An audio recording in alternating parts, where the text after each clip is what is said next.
Good afternoon, ladies and gentlemen, and welcome to the MMA Plug presented to you by Mile High Sports. I'm your host, Jordan Kurtz. Give me a follow along online at Comments from the Peanut Gallery. We've got a lot to talk about today, folks. We had a ton of fights go on in this Denver or the Front Range area as a whole collectively, I should say, between a couple of MMA-based shows, the Muay Thai State Championships. We've got an event this weekend that's going down up in Loveland. There were multiple fighters from the Denver footprint on that UFC card last weekend. There's one on the card this weekend. It's a massive pay-per-view. So keep it locked here on the MMA Plug. We're going to run down all of those events for you as we continue out throughout this program here. So make sure that you do keep it locked. But first, I've got to give a big shout out to my crew here at the Mile High Sports Network. They are doing nothing but the best to cover all of the sports across the board, giving you nothing but the latest and greatest. Right now, football is in the off season, but there's no shortage of headlines with us just getting past the NFL Combine. There's pro days that are happening. It's pre-draft talk. There is potentially 2 top 5 picks coming out of CU in Travis Hunter and Shedeur Sanders. So there is, again, going to be no shortage of content coming from the boys here at the Mile High Sports Network as it relates to football, college football. Make sure that you check out the SCO show with Danilo. College basketball is in full swing. Winter sports as a whole, the NBA, the NHL.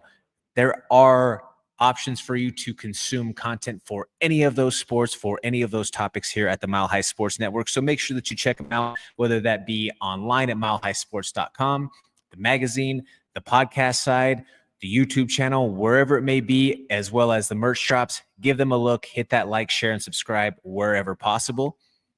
Just as mentioned, though, as we transition into the Colorado rundown, guys, if you have the opportunity to come out and check out a show here in the local area for combat sports, I promise you that it is going to be an experience that is unlike anything that you've had before. Your support allows us to be able to continue to do what we do and provide a platform for these athletes and these combatants to be able to go out there and put their skills on display. They've worked so hard to be able to build that, and they need a platform to be able to showcase that. You coming out and supporting that in person, as well as purchasing the streams, that allows for all of those opportunities to continue to be in motion going forward. So again, we thank you for your support and for everything going forward with that. That all being said, if you can buy the tickets directly from the fighters, please do. It's going to help them, and it helps with their commission with everything going forward. We've got a few events that I want to give a little mention to here that are on the horizon, and there's going to be more that are going forward. I know that there's a couple of promotions that are planning dates in the next few weeks. It just hasn't been something that may be publicly aware, or just something that we haven't had the information right here. But we're going to keep you updated with all of those as much as we possibly can. This Saturday, and we're talking more about this event later on in the program, you have Sparta Sports and Entertainment back in the mix at the Blue Credit Arena in Loveland, Colorado. That is, again, that's this Saturday, March 8th. There's going to be a ton of fights going down on the card from mid-afternoon all the way through the evening. No shortage of action to go out there and get your pugilistic fix in. Next weekend in North Platte, Nebraska. So from the Denver metro area, roughly about, between 4 and 5 hours worth of a drive. So not too terribly bad. You have the Midwest Championship fighting card that is St. Patty's Beatdown. They always put on a tremendous show out there. Russ Jones, he does a lot for his local community out there. Mr. Scott does a phenomenal job a lot of times with the matchmaking. They try to put on as much of a big feel show as possible, given that it's a local based platform. They have a lot of fighters from this Denver area that are going to be competing out there on their show, a couple of which are going to be pros in that main event, or pros in a title fight. I don't know the exact card order, but I should say 2 pros in the title fight. That is Caleb Crump taking on Austin Osmosis Jones. Austin is defending that title. Caleb is the challenger. That's going to be a fight of 2 top welterweight prospects out of this Denver footprint, taking a quick business trip right over to Nebraska, out east a couple of hours, and they're going to get after it on March 15th. So make sure that you either go out there to North Platte and give them a little support and love. I know there's a lot of people from this Denver area making out that trip. See if you could figure out a way to carpool or tune in for that stream and check out Midwest Championship Fighting online. Then a couple weeks following from that, we have the Colorado Jiu-Jitsu Club Cage making its return April 5th at the Stampede. We've got a couple of big matchups that are in the works. We had a very successful show for the last one at 24 just a few weeks back. We brought wrestling into the mix. We're looking to just continue to amplify and elevate the quality and the entertainment that those cards bring. So again, we appreciate all of your support there. Come and check that out on April 5th. And then a couple weeks following from that, we've got 5280 Thai Fight Series that is going down for a Muay Thai matinee April 26th at the Stampede. April is going to have a ton of events, guys. I know that there's multiple grappling events. There's going to also be another MMA show in the mix. Just don't have all the details on the dates. I will keep you updated in the weeks going forward as we figure out all of those things out and have them on the board here for you. Transitioning now to our weekend recap. This weekend recap today is brought to you by Rev Gear. Check out revgear.com for the latest and greatest in your martial arts training gear and needs. Been around since 1996. That's almost 30 years in the business. How many companies, period, stand the test of time for 30 years, much less someone in the combat sports world and in the equipment business? Make sure that you check out Rev Gear for all of your training gear needs. I promise you, you're going to be well satisfied and well taken care of with Rev Gear. Getting into the weekend recap, we have Colorado Combat Club 23 that went down at the Stampede. Had the pleasure of calling this show alongside the Armenian Nightmare Art Petrosian. Going to run down the results of this card real quick here for you folks. In the main event, we had Miguel Barrientos taking on Nico Cornejo. This was a first-round TKO to the body. That was it was a body kick that set up a ground and pound finish. Now, two solid pros with a very tenacious style. It just happened to be, in any case, when you have two guys who bring a car crash, something's going to fall. Imagine you see that picturesque scene from the Rocky Mountains where there are two bighorn sheep, two big rams, if you will, who are ready to lock horns, and someone is going to get the better of that exchange. That is what we saw right there. Miguel Barrientos gets his hand raised, moves his professional record to an unblemished now. I believe that puts him to a 3-0 at this point. What's next for Miguel? I think that he has the opportunity to go on and push in and continue to rise the ranks within mixed martial arts and potentially make a run. At 27 years old, this kid has time on the clock to be able to go out there with the right matchups, with the right training and programming. He's got a solid camp and crew around him with Genesis as well as the Subhounds. Solid vet in the game with his management in Art Petrosian. He has the opportunity to go on and make a run so long as he can stay healthy. Best of luck to you, Miguel. Both guys, I love them both. We've had them both on the program, and I hope that on one side, Miguel can take this momentum and continue to push forward and elevate. And then on the other side of things, Nico, the Steel City Kid Cornejo, I hope that this is an opportunity for Nico to just kind of rebuild and retool and get back to having fun in the process, be able to get his hand raised, have a couple of wins to rattle off, get his confidence back, and he'll be back. He's a competitor. Nico fights with a head full of steam, and I know that the fierce level of just inner tenacity that he has about him, he'll be back and he'll get his hand raised again, and then he'll be able to get some momentum going there. So congratulations to Miguel Barrientos getting his hand raised there in the main event. Do have to point out the one little thing. Miguel, I love you, but I have to point it out. Got to get it right on the scale. It was only by a couple of ounces, but still, nonetheless, that's part of the professional side of things. His coach, Jimmy McCullough, was very in agreement that, hey, this is something that we have to address. So again, just have to, from a journalistic or a balanced perspective, have to at least mention that. Doesn't take away from anything else on that side. In the co-main event, we had the submission of the night. This was a grudge-filled rematch. Alex Pereira ran it back with Juan Rosales. Juan Rosales won the first fight with a leg kick TKO. Rego was able to come out in this matchup, and he got the rear naked choke victory in the second round. This was a back and forth affair that was wildly entertaining. Oftentimes in combat sports, when we get a rematch, especially when there's that much vitriol between the two guys, sometimes it ends up being a little lackluster or a little bit of a dud. Or you just, not to say that you're not active, but you almost give too much respect for the opponent. And you know what you went through the first time. You know that the fire that they brought, or you know that the danger that was had and the damage that you took. And sometimes it's maybe, I'm going to be a little bit more selective with my opportunities. Neither one of these two decided to take that course of action. Both of these guys went after it from the very opening bell.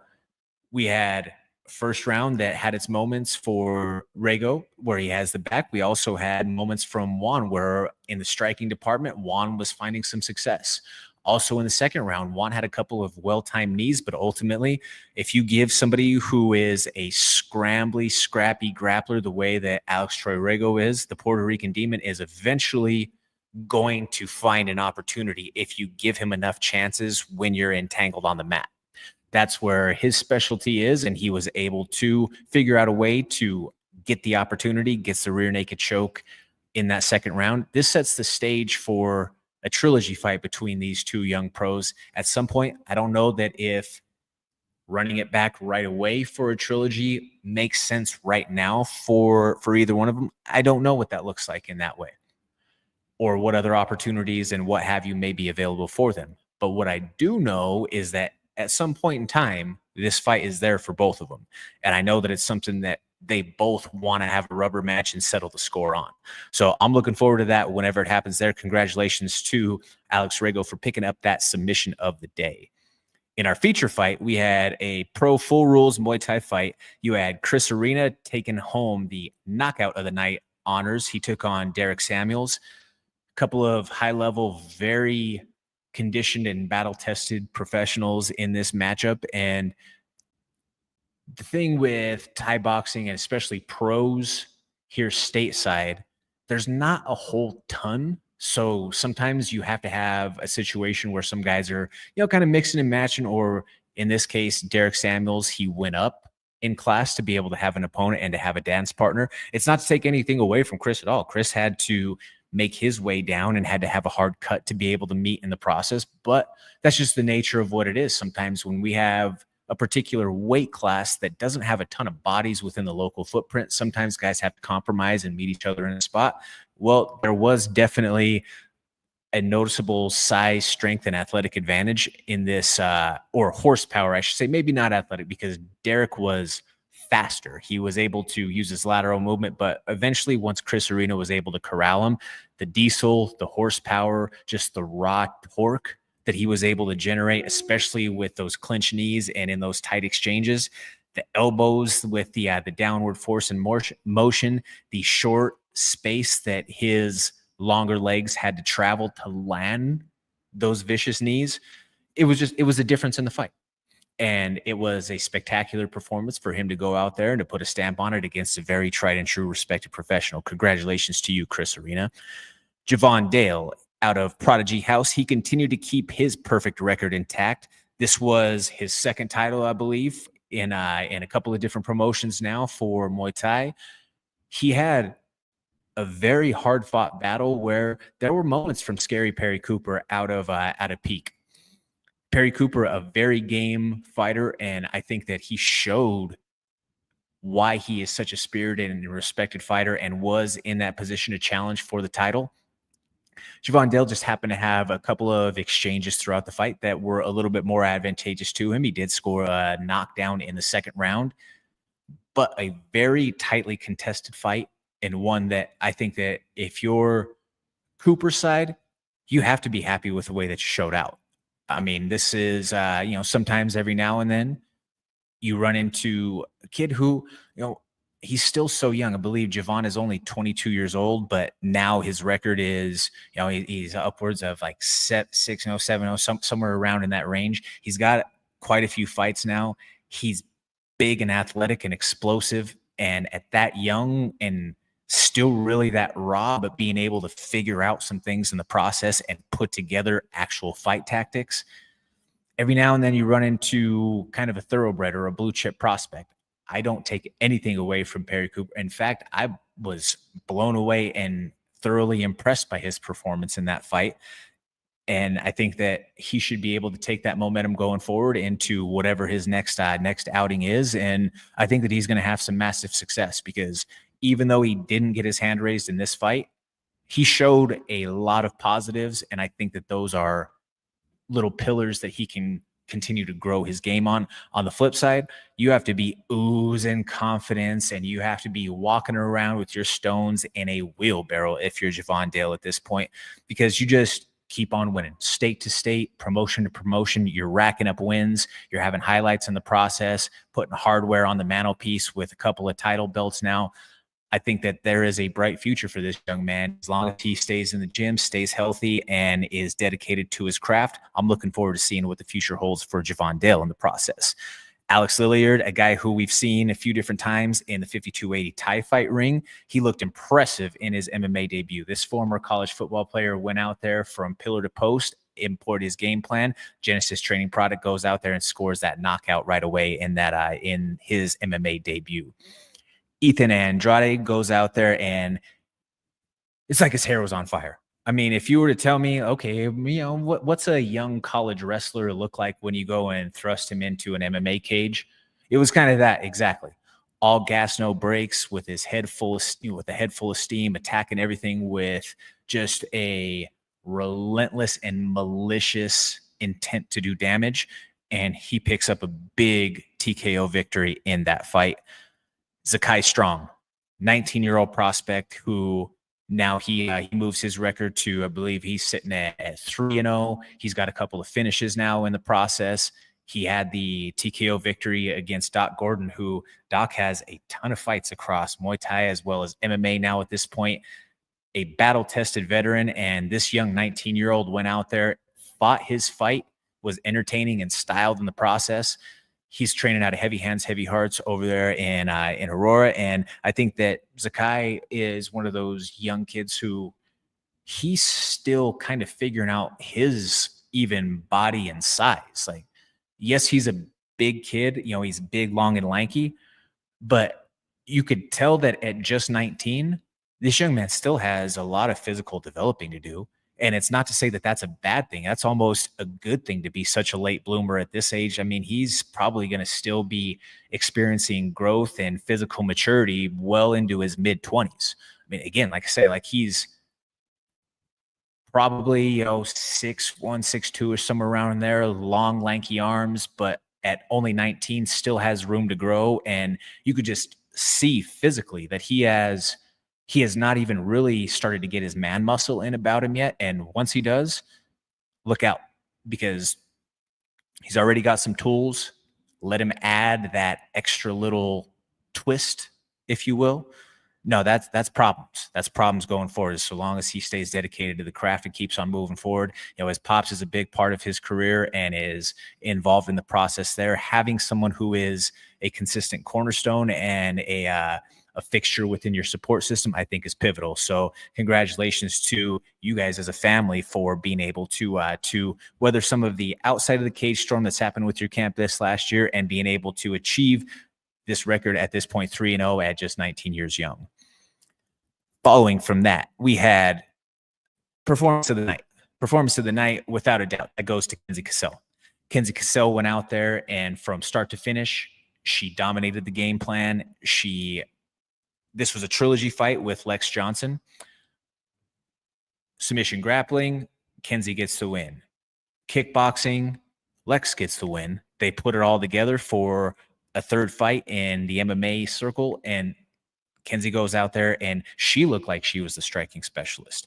She went out there and there was a sequence up against the fence that both Art and I were completely enamored with, that from tight space, broke off of the clinch, throws a high kick, lands it from a phone booth.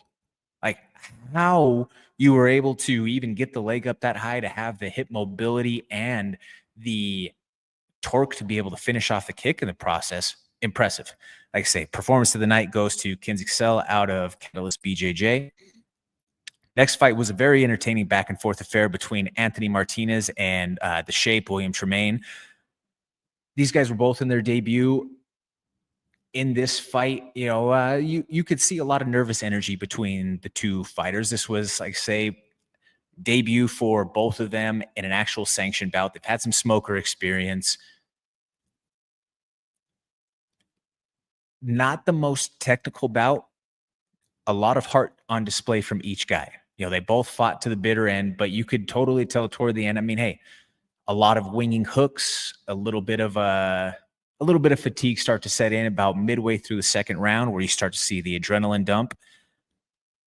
I would like to see both of these guys continue to work on those skills, because competition is tough. Or maybe I shouldn't say work on the skills, because they're always going to work on the skills, but I don't know that I would like to see them jump right back into a fight right away necessarily, because if you're always in a fight, then you're not necessarily spending the time to develop and refine some of those little things that maybe didn't necessarily go right in the fight, or maybe that not that they didn't go well, but that you could have just done better.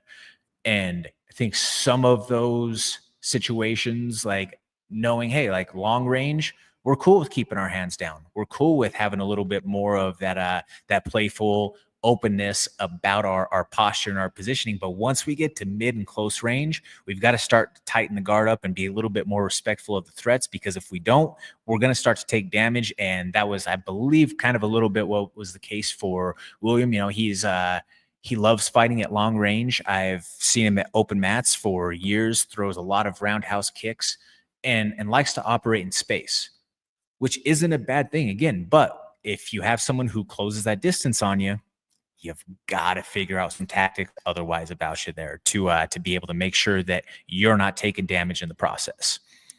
Moving on from that, O'Shea Wilson, man, this kid is exciting to watch. His boxing in tight space it's fun. I mean, he's tight. He's a compact little ball of muscle, and he's starting to add more kicks to his game, which is opening up the boxing in turn. He fought a kicking specialist in Nate Green. Nate Green is a very game competitor, fights out of JKD, has been in the 52-80 ring for us a few times.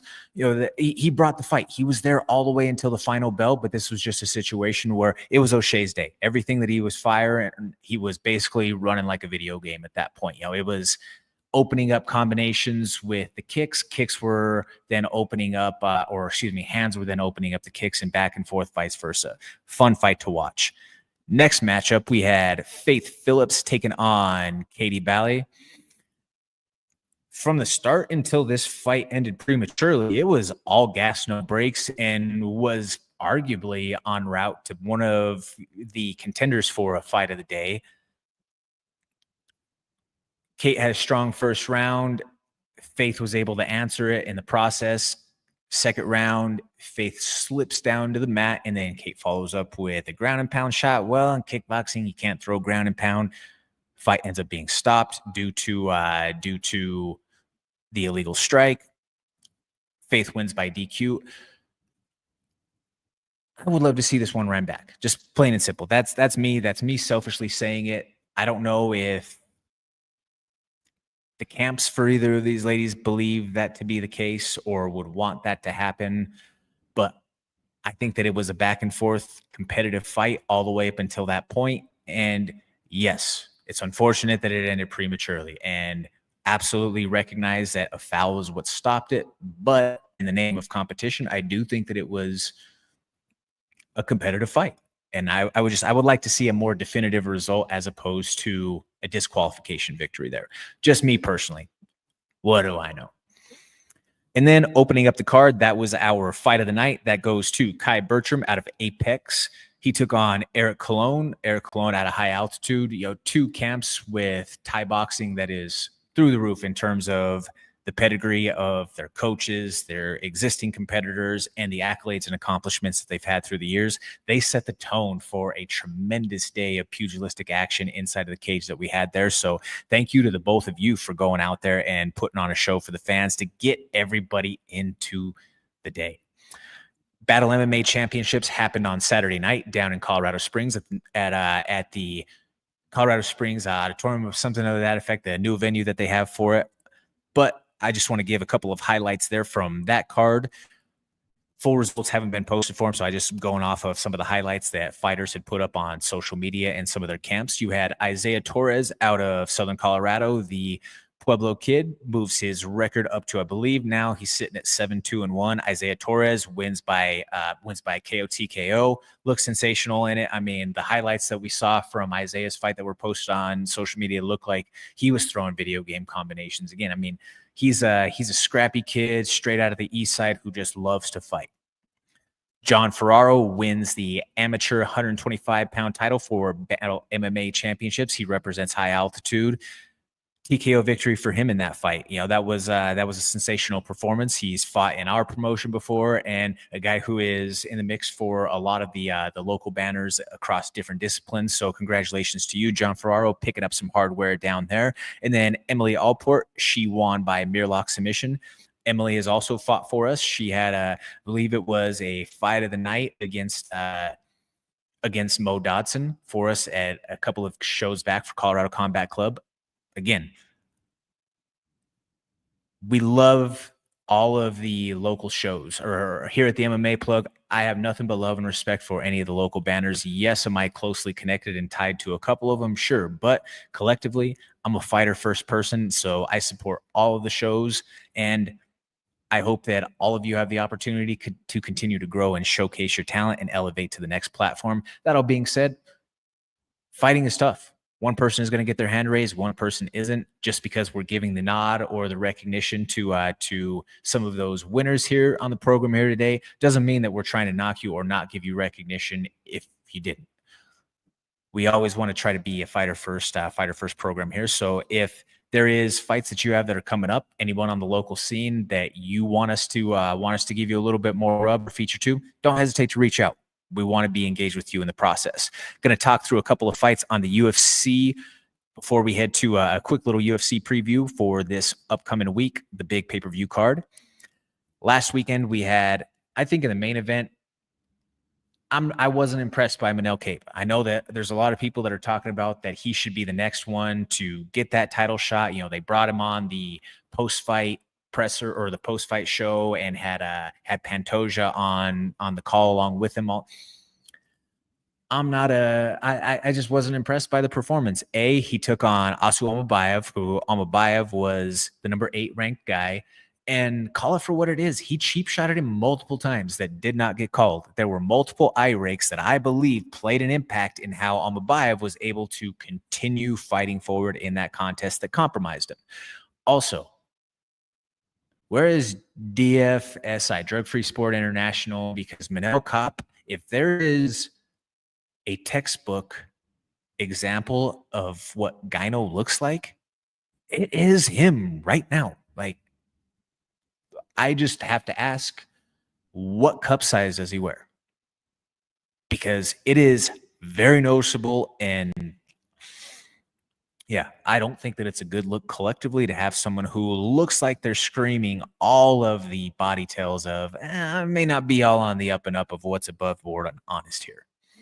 That all being said, moving to the co-main event, this was a fight that, man, I thought that you could have made the argument that this was fight of the night worthy to get a $50K bonus. I understand that there were a lot of worthy contenders on this card, and this is one that might be a little bit close to home because I know both guys and friends with both guys, and I would have loved to have seen a collective $100,000 go to each of them. You know what I'm saying?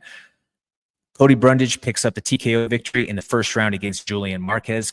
Cody came out looking like a top-level middleweight with his striking. There's no other way around it. I mean, he looked sensational through the first 3.5, 4 minutes of that fight. And then he went through a little bit of the dark waters. You know, Julian clipped him and had him sitting on crooked legs for a minute. He gets his mouthpiece knocked out, was shelled up against the fence, and Julian is starting to tee off. Cody counters, knocks Julian's mouthpiece out. They're trading back and forth for a few seconds. Neither one of them has a gum shield in. Slight break in the action. Mark Smith puts both of their mouthpieces back in, and they go back to slugging it out. Cody finds the blow that puts Julian face down on the canvas and is able to follow up and get the finish before the first round expires. Gritty, gutsy, heartfelt performance. Cody is one who he's had to face some questions, whether it be internally or from some out there in the crowd of, what is his mettle? What is his grit? What is his heart? Is he a true fighter with his mindset in his body, spirit, so on and so forth? Even so much to being heckled on the walkout, and Coach Mark Montoya had to tell someone right there, he gets caught on a hot mic telling them to STFU right there on international TV. You got to love that, because Cody then goes out there and has the exact type of performance that shuts all of that talk up. You can't, after seeing that fight, question, is he a real fighter? Does he have dog? Does he have heart? No, he had the grit and the will and made the choice in a moment where he had an opportunity to find an out. He chose to stay in that fight, and he chose to will himself to victory. So congratulations to you, Cody Brundage, picking up the victory there. This was the fight that won Fight of the Night, and a little bit of controversy to it that Nasrat Hopcross picks up the victory over Esteban Ribovic. Ribovic won Fight of the Year last year for that matchup against Daniel Zellhuber at Sphere. Noche card. I thought Ribovic won the fight, but it was very tightly contested back and forth, and I'm not going to go out there and scream robbery for it. Another couple of fights that I want to show some love to here on the card. You had Mario Pinto making his UFC debut with a highlight reel knockout against Austin Lane. And then you had JJ Aldrich getting a victory over Andrea Lee. Congratulations to JJ, also getting your black belt in the process. And then the last one that I want to talk about from this card is Machine Gun Chepe Mariscal. Chepe Mariscal goes out there and picks up a victory over Hikaru Ramos, who Chepe moves himself now to 5-0 in the UFC. Chepe had a UFC career before he was in the UFC. His regional resume is more decorated with high caliber guys than most people ever fight once they're actually in the dance. I've had the pleasure of speaking with and getting to know Chepe through the years. And this is a guy who has earned absolutely everything that he has. And this is why he is one of the guys who is on my list of some of the most respected guys on the entire roster and in the fight game period, because he's earned everything the hard way. Nothing has been given to him. He's had to go out there, fight, and earn absolutely everything in the process. Yeah, it took him a little bit longer to get to the UFC than maybe some other of his peers, but that's also because his resume was that damn hard in the process. So yeah, there might have been a couple of losses that turned them away that said, oh, he's got a couple of L's there. Well, when you actually peel back, or when you look deeper into the details, well, oh no, you see exactly why. And then now once he gets into the dance, he hits the ground running, and he is 5-0. He's in the next contract, starting to make some real money in the process. Not as much as he should be, but starting to work his way up the ranks, potentially on the outskirts of a ranked opponent. He's got a baby on the way. He's got a tremendous support circle around him. His wife, Claire, also a fighter.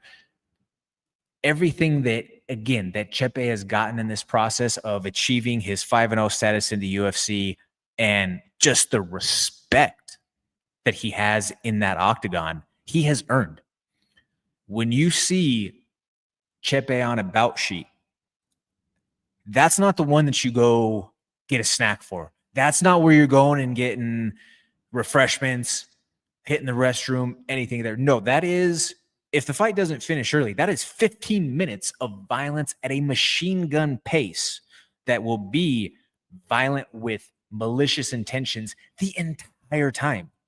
You watched that fight the other night, all the way until the very end. He is screaming with his output, throwing volume. And then as soon as the bell rings, all right, it's like the switch goes right off. All right, we're done. I'm a martial artist at heart. Chepe also gets his black belt in the process. He's a judo black belt, now adds a jiu-jitsu black belt. I'm just, I can't speak enough of volumes for the amount of love and respect for that I have for the man and what he's been able to achieve throughout his career. Congratulations. Hats off to you, Chepe. Moving on now, we're going to talk about this weekend's UFC 313 preview real quick here. We have a couple of fights that I want to talk about. You have the main event going down in the light heavyweight division between the champion Alex Pereira taking on the challenger Magomed Ankalaev. Magomed Ankalaev is a former title challenger as well. kind of a crazy set of circumstances. The title fight that he had with Jan Blachowicz goes to a draw. The UFC wasn't happy with it. The next month, they book the Glover versus Jamal Hill fight. And this is now the first opportunity that Ankalaev has had a chance to get himself back into the title talks. Does he have the tools to beat Alex Pereira? I mean, he certainly has superior grappling. He's from Dagestan. He does have wrestling and the ability to take the fight down to the canvas. Will he choose to do so? Will he choose to roll the dice and play with fire because he says that he thinks that he can knock out Pereira? I don't know. I mean, smart money says you shoot. You don't play with fire. Pereira has gotten better as a grappler, but that is definitely his Achilles heel within his game. Why would you let the most prolific knockout artist and biggest star in the game right now, known for his stone hands, a la his namesake, why would you even give him the opportunity to fight his fight if you're Ankalaev? That's what I would say. But all feelings, no facts. I'm riding with the champ here. Now, if you were to ask what smart money says that this fight is going to go the other direction and we're going to see a new champion in the 205-pound division because he does possess these superior grappling skills. But again, all feelings, no facts. I'm riding with the champ. Chama. Co-main event, we have Denver kid Justin Gaethje taking on Rafael Fiziev. Rafael Fiziev, last-second replacement for Dan Hooker, who sustained a hand injury in preparation for this fight. This is a rematch that Justin Gaethje got the better of in the first fight. Rematches are tough, and especially for some of the things that we mentioned previously of when it's a fight where you know how dangerous your opponent is, sometimes you might be a little bit more reserved in those exchanges because of that potential fire that you're going to have to face. Justin Gaethje's last bout ended in a devastating knockout against Max Holloway. Does that have any sort of effect? It's been roughly a year since that fight. That was April of 2024. We're now coming into first week of March 2025. That was a bad knockout. Did appear to have a seizure in the process based on the footage that was just released a couple of days ago from the UFC. How will that play an impact when you have someone who has the striking power the way that Fiziev does? It'll be interesting to see. Overall, though, you have Justin Gaethje, who has been preparing for a very high-level elite striker in Dan Hooker over the course of the last couple of months. If Justin's chin is not compromised, I'm riding with Justin Gaethje the entire way here. I mean, I just think that he is power shot for power shot, pound for pound, whatever you want to say in that way. He is the most brutally violent guy on the roster right now. I can't not ride with Justin Gaethje until we see otherwise, until we see any sort of reason to think in a different direction. No, he is the current king of violence, and we're going to give Justin Gaethje the nod in this particular matchup here. Feature fight, exciting matchup. You have Ignacio Bahamondes looking to take the ranking away from Jalen the Tarantula Turner. Ignacio Bahamondes keeps on rattling off these highlight reel finishes. I mean, he will throw spinning kicks. He will throw something that's spinning. Jalen Turner, on the flip side, Jalen Turner has shown flashes of being a top guy in the division. Then he's also had some moments where he's a little bit passive or he has some inconsistencies with his performances. Where does this matchup bring Jalen Turner, or which version of Jalen Turner shows up? It'll be interesting to see, because we know that Ignacio Bahamondes is going to come out there and he's going to throw heat. His kicking game is on point. And I don't know that we can forecast a spinning kick finish, but we can at least forecast that we will see a spinning kick attempted in the process. Also want to throw a shout out to a couple of Denver guys who are going to be competing on this card. We have Curtis Blades, number 5 ranked heavyweight, taking on Riznov Kuniev. You also have Chris El Guapo Gutierrez, who's going to be taking on Sexy Mexy John Castaneda. Chris was originally supposed to face John Matsumoto. Matsumoto got called up to be the fill-in replacement for the Rob Font fight just a couple of weeks ago. Castaneda, his opponent, dropped off. I believe it was last week in the mix. So yeah, this makes sense for him to be, or for him to have somebody to come in the fold. And it's a bit of a styles clash. You have somebody who is a little bit more of a wrestle heavy approach in Castaneda taking on Chris with his kicking specialty background. Chris, just to list off a couple of accolades there, he has some of the highest defensive efficiency in all of the UFC across the entire roster. He is one of only, he is one of only a couple of guys with leg kick finishes. I believe only 13 in the entire roster with leg kick finishes, but he's the only guy who has finishes by leg kick, flying knee, and spinning back fist. So when you're talking about modes or routes to victory, Chris certainly fits all of those bills there. Going to talk real quick about this weekend's Sparta Army versus Marines card. Going to show a little bit of love to a couple of the matchups there before we close out the program by going 3 rounds. There's been a lot of shakeup with this card, just being that, it's going to happen on the local level. And when you have that many bouts, so there may be some of these that are subject to change. Just keep that in mind. It's always going to be the case. But talking about this card, in the main event, you have a bare knuckle boxing bout. This is a title fight between Vern Earwood taking on Mr. Salazar. You have a co-main event with Aaron Beltran, friend of the program. He's looking to continue his unbeaten streak as a professional fighter. He's had a couple of opponent changes in the process. This is going to be a 130-pound catchweight bout. A couple of other guys on the card. You have some bare knuckle boxing bouts. You have some Muay Thai. You have straight boxing as well as MMA in the process. You have Jared Ferreira on the card. You have Derek Munir on the card. You have Tommy Lozano, who's in an AVM title fight. Him out of the sub-hounds. Tommy Lozano is a guy who's always at a lot of these local events. He was just there supporting his teammates last weekend. Now, again, a lot of these guys are at multiple different shows, multiple different events. So I like to give love to everybody that I see faces all the time popping up at all these different shows in the mix. David Serrano, he's going to be fighting on the card.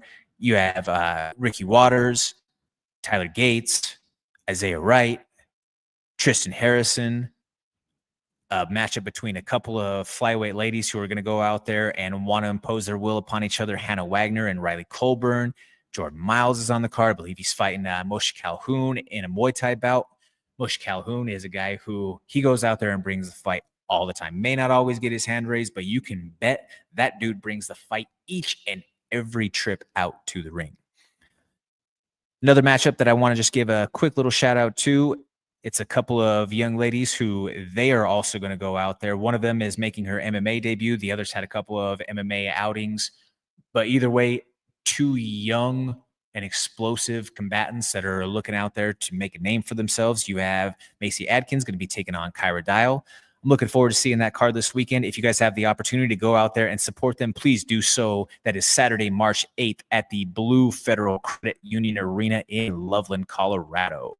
Now, to wrap things up and put a bow on things here for you, ladies and gentlemen, I'm going to bring in my man, Danny Bailey. We're going to go 3 rounds to close out the show here. This 3-round segment is brought to you by QMP Co. Make sure that you go to QMPCo.com today.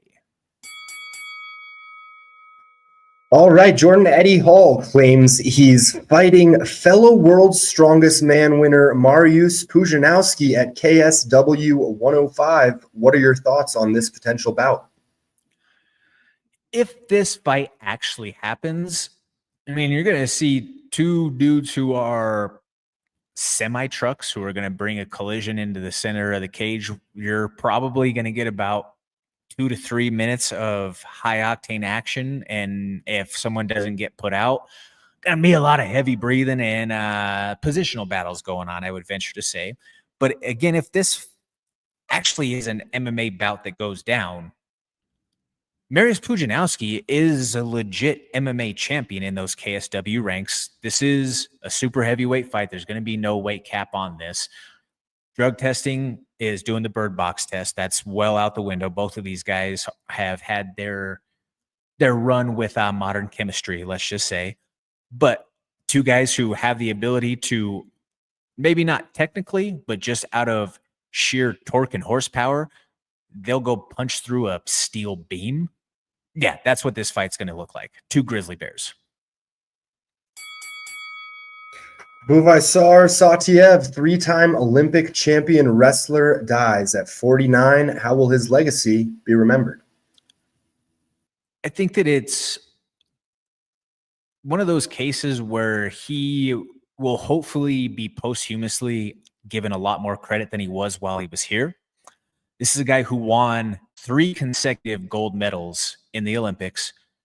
Guys, I don't think you understand how hard it is to maintain that level of dominance throughout that course of time. That is 12 years where you are the man, along with, I believe it was well over half a dozen world championships on top of that, along with regional titles. He was a guy who both him and his brother were so highly regarded within the combat sports world, but him specifically, he's been brought in to help out the camps of a lot of fighters that have been at the tops of the top and big time grapplers, guys from the AKA realm, DC to Habib, Islam, they all speak highly of him. Hamza Chimaev has trained with him throughout the years. You know, this was a guy who, in his world, one of those Michael Jordan types of wrestling. That level of dominance, that's Tom Brady level of dominance. That's, 2 decades plus that Tom was able to do it with winning Super Bowls. Jordan going on a run of winning, 6, 2 3-peats of NBA finals. That's that level of supreme dominance. And it was done over such a long test of time in one of the most physically brutal sports out there. So to wrap it up in short, how will his legacy be remembered? Underappreciated. John Cena turned the sports entertainment world on its head with his unexpected heel turn at WWE's Elimination Chamber Premium live event on Saturday. Your reaction? This was the biggest heel turn in the history of professional sports and entertainment since 1996 Bash at the Beach, when Hulk Hogan turned into Hollywood Hulk Hogan. Now, I know I'm losing some of our MMA purists, but we've also got a lot of fans for the program who love pro wrestling and that messaged me. I mean, my inbox flooded more over the weekend for the John Cena heel turn than it did for any of the rest of the combat sports events, whether it was Muay Thai State Championships, Battle, our show at Combat Club, the UFC show, any of that. I was flooded with messages about John Cena's heel turn and about how, the inner kid in me is going crazy. The adult in me loves it. About how he just spent time doing the Make-A-Wish routine with kids right before the show, and how, that's all being turned to Thanos dust with him and the heel turn in the process. I love it. I absolutely love it. This was probably years and years overdue in that process, but they now have somebody who can carry the mantle, or who can carry the torch and be the lead baby face for the company in Cody Rhodes. Hey, John Cena turning heel on the way out the door. This is his retirement at WrestleMania. I'm here for it. But just like that, folks, we are all out of time. We want to thank you all so much for tuning in with us each and every week here at the MMA Plug. I want to thank my man Danny for always holding it down for me behind the scenes and making sure that we get everything buttoned up on the tech side. Thank you, Danny, so much for everything. Shout out to everybody at the Mile High Sports crew for getting us all, getting all the sports covered and taken care of, giving all the love to the local athletes in the process and providing a platform for them as well. Want to give a shout out to all of the local based fighters who are going to be competing this weekend, whether that is on the UFC card or getting after it for Sparta or any of the other shows going on that you may be competing in. Also want to give a shout out to QMP Code. They had a new drop. Make sure that you hit QMPcode.com as well as Rev Gear. Also for the month of March, Under Pressure Denver has a new client special going on, $10 off. Make sure that you check out Under Pressure Denver. They are well tried and true with experience for anybody in the combat sports world. Have worked on high-level fighters for years. There's a lot of you that are going to need some recovery after these last couple of weeks. Make sure that you check Manny out. Let her know that I sent you. Again, want to say thank you to Danny as well as all of you out there listening. I'm Jordan Kurtz with the MMA Plug. You can give me a follow along online. Stick around for the show next week, same time. We might have some updates for some new time slots and times. So keep news updates. But as of next week, we'll be same time, same place. This is the MMA Plug. I'm Jordan Kurtz. See you next week.